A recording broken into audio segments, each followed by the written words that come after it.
La TVT au cœur de l'information.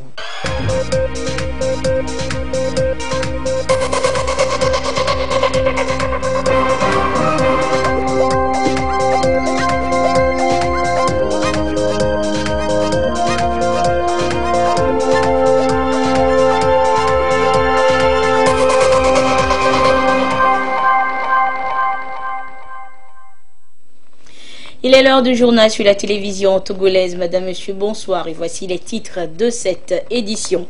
La coopération énergétique et bilatérale entre leurs deux pays. Voilà de quoi il a été question lors des échanges entre le président béninois Patrice Talon et son homologue togolais ce mardi, lors de la visite de travail effectuée donc par le président béninois en terre togolaise ce mardi. Les précisions dans cette édition. Et puis les candidats du parti Union pour la République aux législatives 2018 sont en session de formation depuis ce matin. Ils sont appelés à mettre tout en œuvre pour une victoire écrasante du parti lors de ces échéances électorales. À découvrir également dans cette édition. Voilà pour les titres. L'actualité de ce mardi est donc marquée par la visite de travail qu'a effectué le président béninois Patrice Talon à Lomé. Il a été accueilli à sa descente d'avion par son homologue togolais Faure Essozimna Nyazingbe. Si nous pouvons avoir les images de l'arrivée du chef d'État béninois ce matin à Lomé, le président béninois qui a donc foulé le sol togolais ce mardi matin. Il a donc été accueilli par son homologue togolais Faure Essozimna Nyazingbe. Et avant de quitter l'aéroport international Nyazingbe Yadema, les deux chefs d'État ont eu un tête-à-tête au salon d'honneur.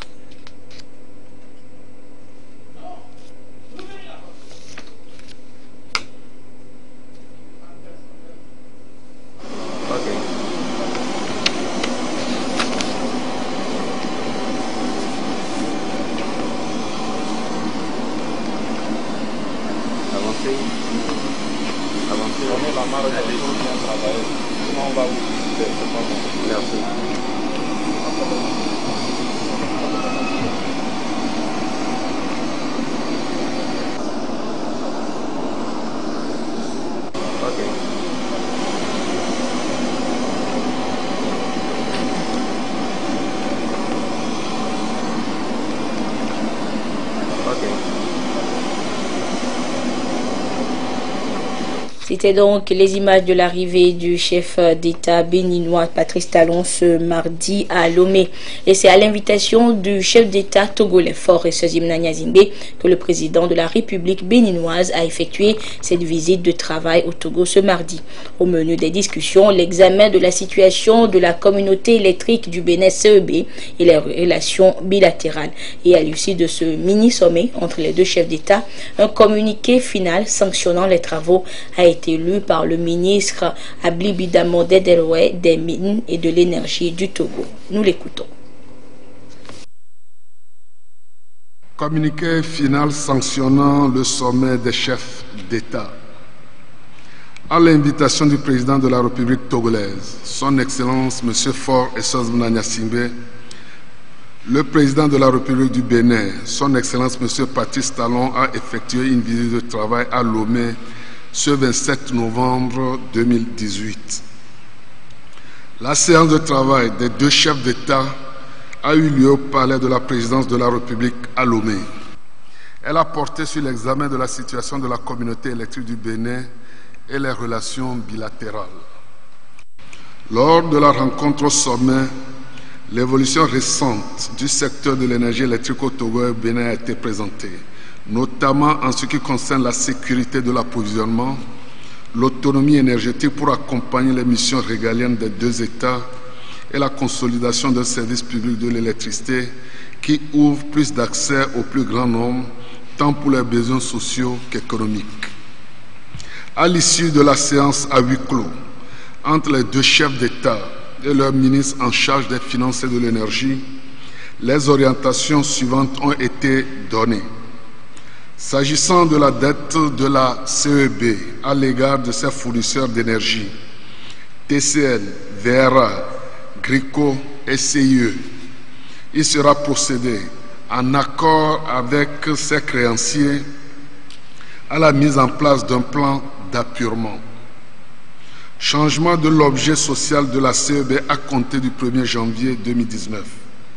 La CEB devient désormais gestionnaire du réseau de transport d'énergie avec pour activité connexe la poursuite de l'exploitation des moyens de production du barrage de Nangbeto et les 2 turbines à gaz installées dans les 2 pays. En conséquence, chaque État assurera l'importation directe de ses besoins complémentaires en énergie. Mise sous gestion déléguée de la CEB. Une direction transitoire serait mise en place à compter du 1er janvier 2019 et aura pour mission, entre autres, de engager la procédure de recrutement des gestionnaires délégués, démarrer la restructuration de l'entreprise. Les 2 chefs d'État expriment leur gratitude à leurs excellences, Monsieur le Président de la République fédérale du Nigeria, de la République du Ghana et de la République de la Côte d'Ivoire pour leur compréhension et leur soutien à la CEB. Par ailleurs, les 2 chefs d'État ont salué la bonne coopération entre les 2 pays, notamment entre les administrations douanières, et ont convenu de la mise en place d'un cadre de concertation qui permettra de mieux lutter contre la fraude. Il sera ainsi procédé à la mise en place de l'interconnexion informatique des 2 douanes et de la création de postes de contrôle avancés. Les 2 chefs d'État se sont félicités de la tenue de ce sommet et ont émis le vœu de voir de telles rencontres se tenir plus souvent. Le président de la République du Bénin, son Excellence M. Patrice Talon, remercie le président de la République togolaise, son Excellence M. Faure Essoz Nanyasingbe, pour l'accueil chaleureux réservé à lui-même et à toute la délégation qui l'accompagne, et l'invite à effectuer une visite de travail en République du Bénin à une date ultérieure. Fait à Lomé, le 27 novembre 2018, le sommet des chefs d'État.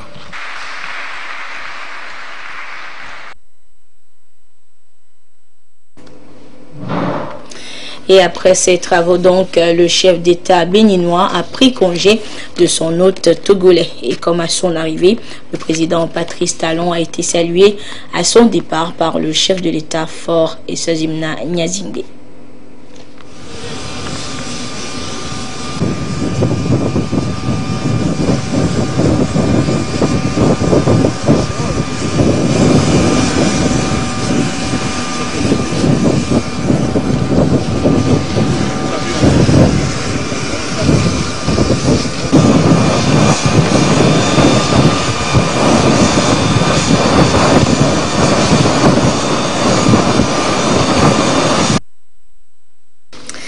Et l'autre actualité de ce mardi, ce sont donc les candidats du parti UNIR, Union pour la République, qui sont en session de formation depuis cet après-midi à Lomé. La formation axée sur le thème législatif 2018, enjeux et défis, vise à les outiller en vue d'une bonne campagne et d'une victoire écrasante lors des législatives du 20 décembre prochain. Nous reviendrons en détail sur cette session de formation des candidats UNIR dans le courant de cette édition. Et toujours dans la perspective donc d'élections apaisées et crédibles, le ministère en charge de l'administration territoriale a entamé une tournée de sensibilisation à travers le pays. À Sekodé, chef-lieu de la région centrale, la délégation du ministère a échangé avec les préfets, les secrétaires généraux des préfectures et des mairies, les maires, les présidents des délégations spéciales et les chefs traditionnels. Le compte rendu depuis Sekodé de la marque Podjono. Tournée de sensibilisation des chefs traditionnels garants des us et coutumes, le ministère de l'administration territoriale, de la décentralisation et des collectivités locales a axé son intervention sur le thème garantie légale de transparence et de liberté de vote au cours des processus électoraux, un thème qui a permis à Robert Paoubadi Bakay, directeur de cabinet représentant le ministre de l'administration territoriale, de la décentralisation et des collectivités locales, de sensibiliser les participants sur les différentes étapes du processus électoral. Nous sommes dans une période électorale une période pas comme les autres et nous avons une date butoir qui est le 20 décembre. Le ministère de l'administration territoriale qui, sous l'impulsion du gouvernement, qui veut vraiment que nous ayons des élections propres, a cru bon de faire cette tournée de sensibilisation pour montrer à tous les électeurs que le législateur togolais et les acteurs togolais ont pris toutes les dispositions pour qu'il n'y ait pas de fraude en matière électorale. Du recensement au vote, le représentant du ministre de l'administration territoriale a fait comprendre aux garants des us et coutumes l'importance du processus électoral et leur rôle à jouer pour garantir un scrutin libre, transparent et apaisé. On nous a sensibilisés sur les formes des élections futures à faire et la patience qu'il faut garder. On nous a prouvé également qu'il n'y a pas de vol comme les gens ont l'habitude de dire bon, on vole, on a triché, on a fait ceci, on a fait cela. Ce qui n'est pas vérifiable. Je crois que la rencontre nous a beaucoup enrichis. Nous allons sensibiliser au cours de nos réunions mensuelles. On va en parler à la population.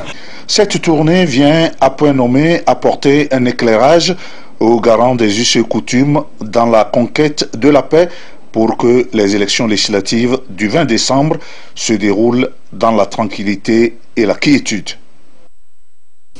Et je vous l'annonçais donc, les candidats du parti Union pour la République UNIR sont en session de formation depuis cet après-midi à Lomé.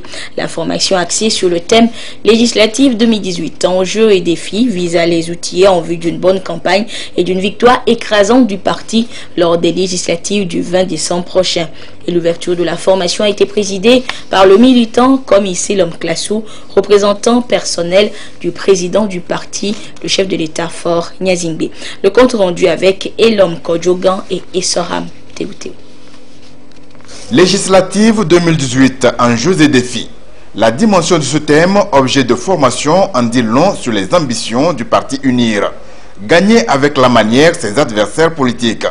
Il en dit long également sur le type de candidat qu'il positionne.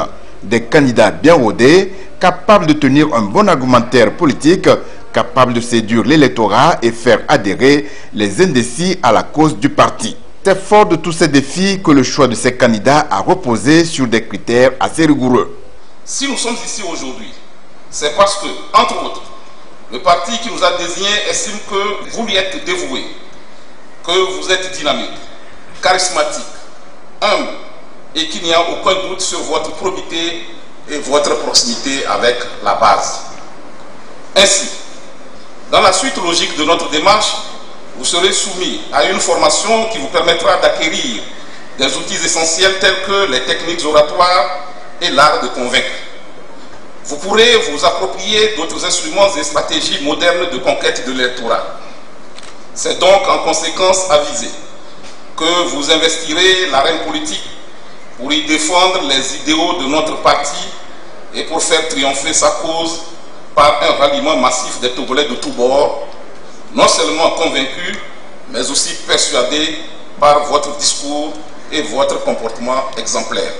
Le long débat sur les réformes, les blocages par défaut des 4/5e a fait prendre conscience le citoyen lambda sur le rôle d'une majorité à l'Assemblée nationale et les candidats présentés comme les meilleurs pions du parti UNIR savent ce qui les attend et cette formation revêt donc un grand intérêt pour eux. Tous les candidats sont sereins, ils sont impatients de participer à cette formation, ils sont impatients d'aller sur le terrain et de convaincre l'électorat et de montrer ce que le président de notre parti a fait pendant son mandat, les résultats éloquents, comment le pays a été transformé ces derniers temps, c'est impressionnant et je pense que tous les candidats sont sereins pour aller de l'avant. C'est ma première participation et je suis très heureuse de représenter le parti, notre grand parti, le parti UNIR, à ces échéances électorales. Quand on se sent utile dans son pays et qu'on veut servir librement son pays, je crois qu'on a le devoir d'aller au-devant de la scène et de montrer vraiment sa valeur, sa capacité à ces populations. Il y a beaucoup de candidatures féminines. La femme a beaucoup à apporter, surtout sur le plan de l'éducation de la jeune fille, la promotion de la femme. Et je crois que si nous mettons l'accent sur ces points-là, il y aura un bel avenir pour notre pays. L'initiative du président du parti, Faure Gnassingbé, de former et d'outiller les candidats avant leur entrée en campagne a été saluée par le militant comme Selom Klassou, son représentant personnel, à ses assises. Ce sera une campagne rude, exigeante, et les adversaires ne les épargneront guère, a-t-il relevé. Nul n'ignore que le quinquennat prochain sera crucial. Il sera crucial parce que nous ne devons pas reculer face aux dangers qui menacent nos acquis et la stabilité du pays. Il sera crucial encore parce que dans quelques mois, bien d'autres enjeux plus importants encore nous attendent. 2020. C'est pourquoi une large victoire du parti aux législatives prochaines est un impératif.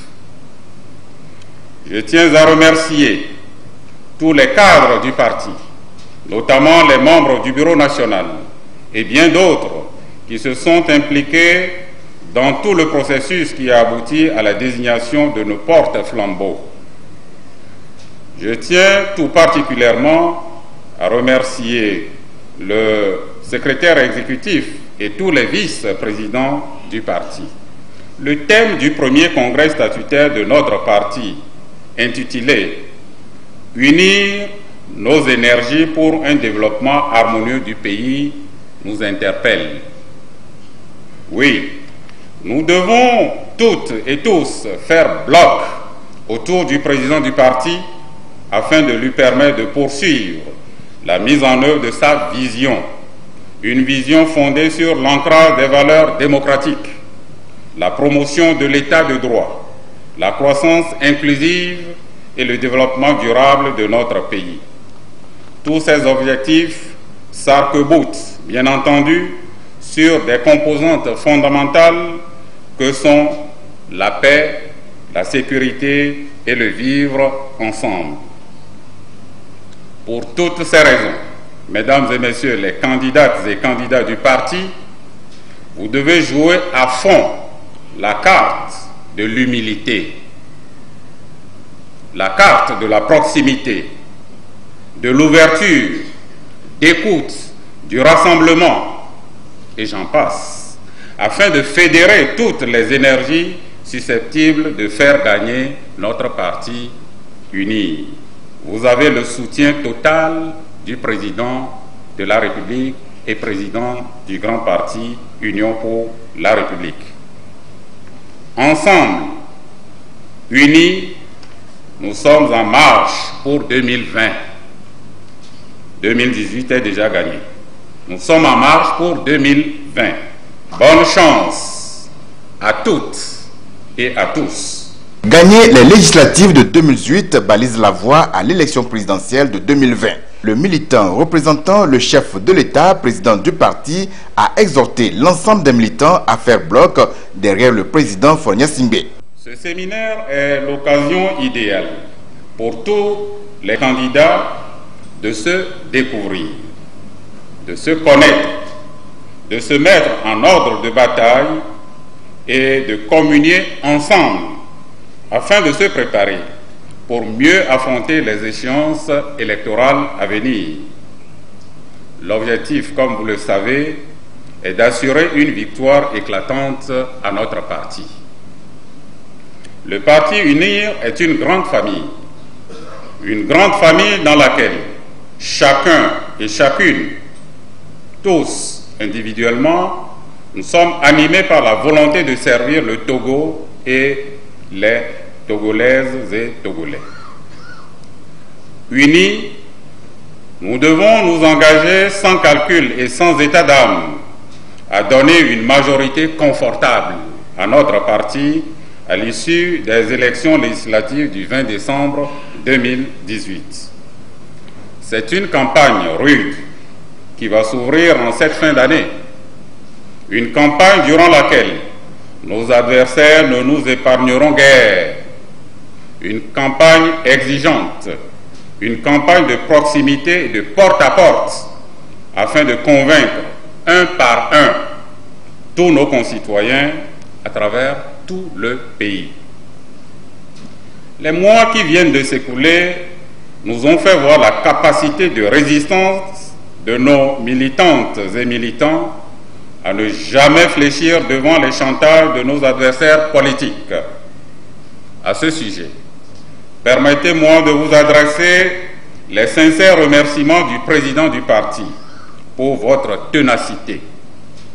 Militantes et militants, mesdames et messieurs, à l'annonce des candidatures ces dernières semaines, nous avons constaté une forte mobilisation des militantes, militants, sympathisants et sympathisantes à servir le parti en étant disponibles à son appel.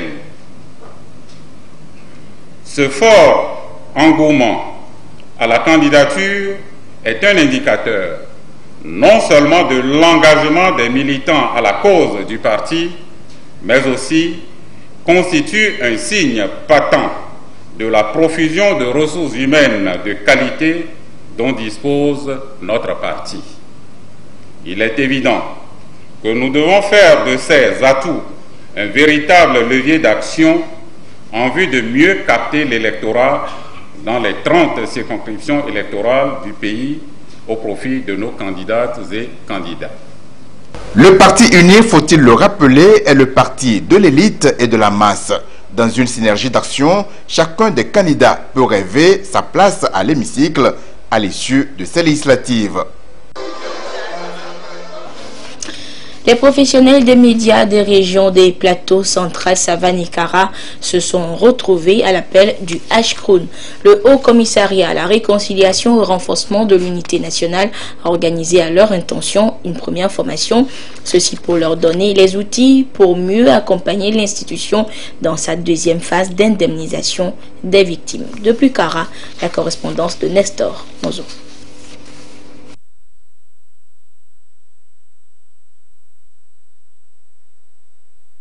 Bientôt à la phase 2 du volet indemnisation du programme de réparation des victimes des troubles sociopolitiques de 1958 à 2005.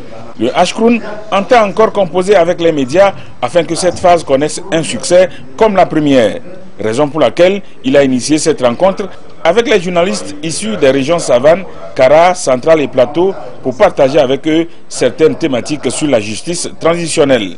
C'est juste pour que nous fassions un nouvel apprentissage en ce qui concerne le contexte togolais, comment cette justice transitionnelle est mise en œuvre au Togo, les pratiques endogènes que nous avons nous-mêmes sécrétées pour pouvoir évoluer. Voilà à peu près les questions sur lesquelles nous allons partager. Quand vous serez par exemple sur un plateau, que vous puissiez mettre une différence entre ce qu'on appelle un dédommagement, ce que c'est qu'une indemnisation dans le contexte togolais. Au lieu de parler de bourreau, nous on ne parle pas de bourreau, on parle de présumé auteur. Chaque pays a ses approches dans cette question de justice transitionnelle qui en gros c'est une boîte à outils où chaque pays puisse ce qui peut l'aider à avancer. La rencontre de Kara fait suite à celle de Lomé qui a concerné les journalistes de la région maritime et de Lomé commune. Le HCROUN a fini la première phase de la prise en charge et ou d'indemnisation des victimes le 26 septembre dernier. Cette phase a touché 2510 victimes contre 2475 prévues initialement et c'est pour l'année 2005 uniquement. La deuxième phase qui va s'ouvrir prendra en compte les victimes des périodes de 1958 à 1989 et de 1990 à 2004. Et justement, cette deuxième étape de prise en charge psychologique et médicale des victimes par le HCROUN a été lancée ce mardi. La cérémonie a eu lieu au siège de l'institution à Lomé. Pour cette deuxième phase, 444 victimes seront prises en compte. Le compte rendu de la cérémonie avec Rolali Atigan et Esther Laclé. Un an après la première étape, d'autres victimes seront prises en charge par le HCROUN dans sa mission de réconciliation nationale. Parmi ces victimes dites vulnérables, portant encore des séquelles physiques et nécessitant une prise en charge médicale et psychologique, cet homme qui a bien voulu s'exprimer à visage non découvert. J'étais au péage lorsque les manifestants sont venus nous prendre en compte. Et ils ont brûlé toute ma maison. J'ai loué la maison, ils ont brûlé. Mes enfants ont fui, ils ont brûlé tout. Je n'avais pas récupéré quelque chose. Moi-même, j'étais en mission à Tablebo. Lorsque ça s'est passé, on nous a appelés. On m'a appelé. C'est l'hélico qui est venu sauver. Le samedi passé, l'Ashkroun m'a appelé de venir, nous les victimes. Les choses sont passées sur le 2005, de venir. Donc si nous sommes malades, on va nous amener à l'hôpital. Chaque cas sera minutieusement étudié, qu'il s'agisse d'un préjudice physique, psychologique ou de dommages matériels.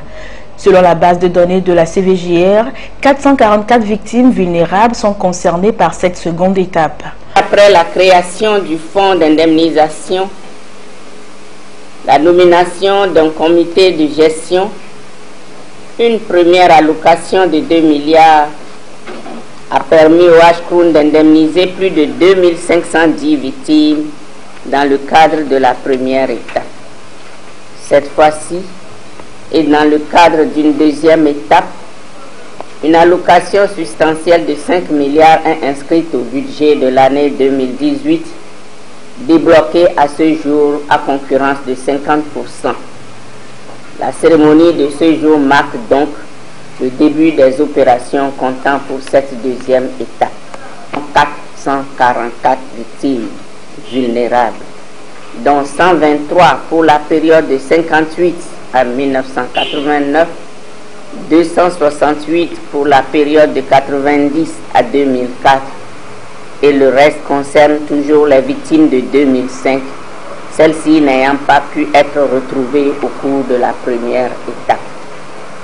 Comme au cours de l'étape précédente, ces victimes vulnérables bénéficieront non seulement de la prise en charge médicale et psychologique, dont les frais seront entièrement assurés par le Ashkroun, mais également d'une indemnité conformément au quanta fixé et figurant dans la base de données au programme de réparation. Aux côtés du Ashkroun, l'État togolais et le PNUD, Programme des Nations Unies pour le développement. La prise en charge se fera toute cette semaine en vue de soulager les douleurs de ces victimes. Un pas de plus vers la réconciliation et le renforcement de l'unité nationale. Lomé accueille depuis ce matin la 15e réunion ordinaire du Conseil de l'Entente. Cette réunion va permettre aux différents acteurs de réfléchir sur les activités relatives au renforcement et à la promotion de la paix et de la sécurité dans l'espace, une nécessité pour les États membres de contribuer ainsi au meilleur développement de leur communauté. Le reportage est signé Marie-Reine Abeka et Firmin Adjinari. Le Conseil de l'Entente a dans son agenda 2019 programmé des activités relatives au renforcement et à la promotion de la paix et la sécurité dans l'espace Entente. Ajouté à celle-ci, la finalisation des projets de développement à la base. Pour y parvenir, les comités des experts du Conseil de l'Entente se sont retrouvés pour 3 jours à Lomé à travers sa 15e session ordinaire pour des analyses en vue de leur mise en œuvre. Il s'agit de la réunion des techniciens pour préparer les dossiers à soumettre aux ministres qui vont tenir leur session le 1er décembre prochain. Comme les États, le Conseil aussi devra réfléchir aux moyens financiers pouvant lui permettre d'accomplir ces missions qui rentrent dans le cadre de la sécurité, de la paix, des projets de développement communautaire. Par rapport aux activités qui sont prévues, nous avions les activités d'observation électorale, nous avions aussi les projets d'électrification rurale à finaliser, nous avions également des ateliers à organiser, toujours dans le domaine du maintien de la paix et de la sécurité. Il y a aussi la réunion annuelle des ministres de la sécurité. Il y a aussi la gestion des frontières, où vous saviez que nos frontières sont poreuses. Donc, il est question maintenant, au niveau du Conseil de l'Entente, de voir comment gérer les espaces frontaliers pour que ces espaces-là ne deviennent pas des passoires. Cette rencontre va également permettre aux différents acteurs d'examiner le projet du budget 2019 en vue d'identifier les pistes probables de financement des activités génératrices de revenus et créatrice d'emplois pour les jeunes et les femmes de la communauté. En 2015, les ministres de la Santé des États membres de la CEDEAO, sous le leadership de l'Organisation ouest-africaine de la santé et d'autres partenaires, ont signé la déclaration de Dakar pour une meilleure prise en compte des populations clés dans la réponse au VIH-Sida dans l'espace CEDEAO. 3 ans après, les acteurs de tous les pays signataires de cette déclaration sont à Lomé depuis ce matin pour passer en revue les progrès réalisés, identifier les obstacles et élaborer les actions prioritaires nécessaires à mener au niveau national et régional. Les précisions avec Nathalie Panégué. La déclaration de Dakar, 3 ans après sa signature par les ministres des États membres de la CEDEAO, en vue d'une meilleure prise en compte des populations clés dans la réponse au VIH-Sida, préoccupe à nouveau.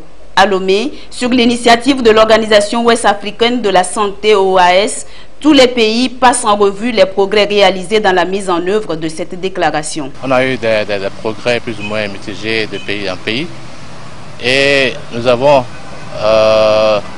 senti une sorte de ralentissement de ces progrès-là.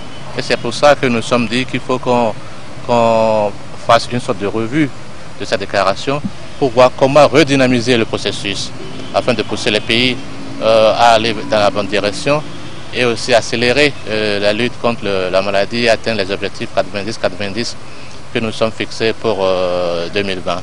Au Sénégal en 2015, chaque pays a donc pris 4 engagements relatifs à cette déclaration. Le renforcement de l'information stratégique, des systèmes de santé, des services communautaires, la lutte contre la stigmatisation et la discrimination. Le Togo a mis en place un plan d'action, notamment une feuille de route, avec l'ensemble des parties prenantes, notamment le ministère de la Santé, la société civile, le ministère de la Justice, le ministère de la Sécurité, pour identifier les actions prioritaires à mettre en place. Il y a plusieurs activités qui ont été menées et au cours des 3 dernières années. Notamment sur 15 activités listées, il y a à peu près 10 qui ont été mises en œuvre à l'endroit de ces populations, notamment aussi bien à Lomé qu'à l'intérieur du pays. Actuellement, les populations clés sont mieux identifiées et en ce qui concerne par exemple les problèmes de sexe, on sait où elles se trouvent et les services de prévention sont mis à leur disposition pour qu'elles soient moins infectées et qu'il y ait moins de diffusion de VIH. Avec 6,1 millions de personnes vivant avec le VIH en 2017, l'Afrique de l'Ouest et du Centre se classe 2e région du monde, comptant le plus grand nombre après l'Afrique australe et orientale. Il faut alors accélérer la mise en œuvre des stratégies mises en place pour vite atteindre les objectifs escomptés d'ici à 2020. Et toujours dans la lutte contre le VIH-Sida, en prélude au lancement de la journée mondiale de lutte contre la maladie cette année, le 1er décembre prochain, le Conseil national de lutte contre le sida et les infections sexuellement transmissibles a rencontré la presse hier après-midi, histoire de faire le point sur la situation épidémiologique et présenter les activités en cours et les activités donc de cette journée du 1er décembre. Le compte rendu de cette rencontre avec la presse avec Nathalie Panégué. Connais ton statut, thème de la 30e journée mondiale de lutte contre le VIH-Sida qui sera célébrée comme à l'accoutumée le 1er décembre 2018. Au Togo, c'est Tohou, une ville située à l'est dans la région des Plateaux qui va accueillir l'événement. C'est là qu'aura lieu la cérémonie officielle de lancement des activités. Occasion de faire le bilan de la riposte au VIH au Togo, ainsi que la présentation de la situation épidémiologique et des progrès réalisés. En matière de prévention, le dépistage constitue le lien entre la prévention et le traitement. On sait que quand les gens connaissent les statuts, soit ils sont négatifs et donc ils font tout, prennent des mesures pour le rester, et quand ils sont positifs, ils doivent rentrer dans le circuit de traitement pour qu'ils prennent les médicaments antirétroviraux pour leur propre santé d'abord, mais aussi pour éviter de transmettre le virus à leurs conjoints ou conjointes. Au Togo, on a une prévalence estimée en 2017 autour de 2,1%, ce qui fait qu'on a à peu près 105 000 personnes vivant avec le VIH. Et sur les 105 000 personnes vivant avec le VIH, on a actuellement à 62 000 à peu près de personnes vivant avec le VIH sont sous ARV. Donc on a aussi autour d'un taux de couverture d'ARV autour de 60% qui s'aligne un peu sur le taux mondial, ce qui fait que le pays aussi a connu des progrès, même s'il y a encore des efforts à faire. La campagne de dépistage touche cette année 3 régions. Lomé commune, Maritime et Plateau. Du 3 au 7 décembre donc, 30 000 personnes sont attendues pour connaître leur statut sérologique. Également, des sensibilisations seront faites avec des distributions gratuites de 300 000 préservatifs masculins et de 30 000 préservatifs féminins. La société civile va mener essentiellement des activités de mobilisation sociale, des activités de sensibilisation pour que les sites sur lesquels les prestations de services devaient y avoir soient connus de la population et soient visités.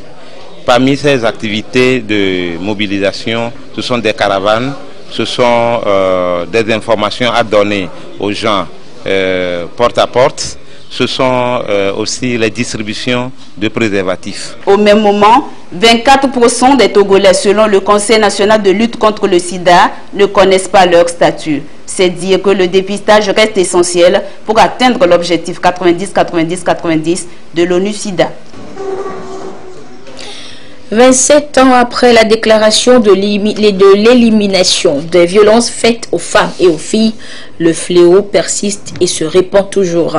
Cette année encore, 16 jours seront consacrés partout ailleurs dans le monde pour continuer la bataille. Et dénommé 16 jours de campagne et d'activisme contre les violences faites aux femmes, cette campagne ou cette opération a été lancée au Togo ce jour par la ministre en charge de la promotion féminine. Le compte rendu de cette manifestation avec Robert Kotogbe et Tabitha Essi Akako. Ils ont 16 jours, le ministère en charge de la promotion de la femme et ses partenaires pour intensifier la lutte contre les violences faites aux femmes et aux filles au Togo. C'est à la faveur de la 27e édition de l'élimination de ce fléau déclarée par les Nations Unies en 1993. Dans le Vaud, le ministre Tchabinyandi Kolani Nyeichare présente la situation du Togo en rapport avec la thématique et appelle à la mobilisation. Cette campagne d'activisme contre les violences faites aux femmes consiste à amener l'opinion nationale et internationale à se mobiliser et à agir pour mettre un terme à ce fléau. Pour ces 16 jours de campagne contre les violences faites aux femmes, un thème: Oranger le monde, écoutez-moi aussi. Au Togo, l'accent est mis sur le non aux grossesses précoces en milieu scolaire. Les stratégies pour faire face à cette situation ne manquent pourtant pas dans notre pays. Elles consistent à utiliser de façon optimale les mécanismes de dénonciation mis en place par le gouvernement. Il s'agit de la ligne verte, Allo 1011, les centres d'écoute et de prise en charge des personnes des violences basées sur le genre. Au plan institutionnel, le gouvernement togolais a intégré les questions liées aux violences dans les programmes d'enseignement et les curricula de formation. Il a également élaboré le programme national de lutte contre les grossesses et les mariages précoces. La campagne prendra fin le 10 décembre, journée de la Déclaration universelle des droits de l'homme. C'était donc un reportage de Robert Kotogbe présenté par Ekwe Sala. Ce communiqué à présent pour poursuivre cette édition. Dans le cadre de la campagne de lutte contre les feux de végétation tardifs, le ministre de l'Environnement et des Ressources forestières rappelle à toute la population que les feux de brousse sont interdits par la loi numéro 2008-009 du 19 juin 2008 portant code forestier en son article 64. Afin de prévenir ces feux tardifs très nuisibles au sol, à la flore, à la faune, aux établissements humains, au cadre de vie et même à la vie humaine, le ministre invite la population à entretenir les alentours de leurs biens, c'est-à-dire l'implantation forestière, des champs de culture, les hameaux, les greniers à vivre, les forêts communautaires, les forêts classées ou sacrées, les réserves de paille, etc., avant le démarrage des feux précoces. Le ministre demande par la même occasion aux autorités administratives et traditionnelles aux services techniques déconcentrés et à la société civile d'accompagner les populations dans la réalisation de cette noble mission. Il s'agit ainsi de la redynamisation des comités villageois de lutte contre les feux de brousse, l'aménagement des pare-feux et la mise à feu précoce. Et les autres détails de ce communiqué sont à lire dans le quotidien national Togo Presse. Les échos de la 15e foire internationale de Lomé à présent avec la société Antaser Togo spécialisée dans l'élaboration du bordereau électronique de suivi de cargaison qui est également présente sur le site de Togo 2000. La société est donc présente et là elle présente donc ses différents services aux visiteurs et montre surtout l'importance de ce bordereau dans le dédouanement des marchandises au niveau du port de Lomé. Les précisions avec Clarisse Aticlet depuis la foire de Lomé. Antaser Togo SA est une société qui veut révolutionner le transport maritime au Togo. Spécialisée dans l'élaboration du bordereau électronique de suivi de cargaison BEC institué par le gouvernement togolais. Un document de recevabilité pour toute formalité d'enlèvement et de transit des marchandises. Il permet en outre de lutter contre la fraude à travers un contrôle plus strict des cargaisons. C'est en fait un document maritime officiel qui fournit des informations sur les cargaisons et les mouvements entre les ports, délivrés lors du chargement au port d'origine. C'est très indispensable pour les clients d'élaborer le BEC à l'embarquement parce qu'elle fournit des informations nécessaires sur l'affréteur, le chargement, le navire, le port de destination et le port d'origine. Ces informations attestent vraiment de façon crédible les flux des marchandises vers les pays de destination. Antaser Togo SA a choisi le canal de la 15e foire internationale de Lomé pour communiquer et mieux se faire connaître du grand public. Ceci à travers une présentation des avantages liés à l'élaboration du bordereau électronique de suivi de cargaison aux visiteurs de la foire. L'abondance des informations contenues sur le BEC fait au fait qu'elle crée de multiples avantages pour les différents bénéficiaires. D'abord pour les clients, il y a une livraison accélérée des marchandises. Le dédouanement est anticipé. Et nous pouvons également parler de la simplification des procédures. Nous sommes ici pour exhorter davantage les chargeurs à élaborer les BEC à l'embarquement. Au niveau de la douane, nous pouvons parler d'une augmentation des droits douaniers grâce à un meilleur contrôle de la valeur commerciale des marchandises. Il y a également la disponibilité de statistiques fiables sur les flux import et export. Antaser est au pavillon Oti, juste en face de Villisco. Pour notre bureau, nous sommes à Blogame, à l'hôtel Sarakawa, juste à la porte d'entrée de l'hôtel Sarakawa, il y a une voie qui fait face.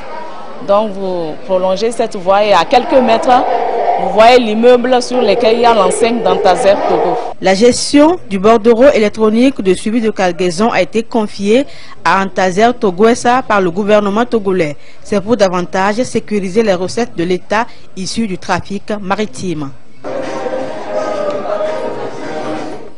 Et à cette 15e foire internationale de Lomé, plusieurs nationalités sont présentes et c'est ce qui lui confère justement son caractère ou cette mission de brassage culturel. Clarisse Aticlet a fait un petit tour dans différents pavillons pour découvrir justement ces différentes nationalités présentes sur le site de la foire. Nous la suivons. Au nombre des exposants présents à la 15e foire internationale de Lomé, beaucoup d'étrangers venus notamment d'Afrique, d'Asie et du Moyen-Orient.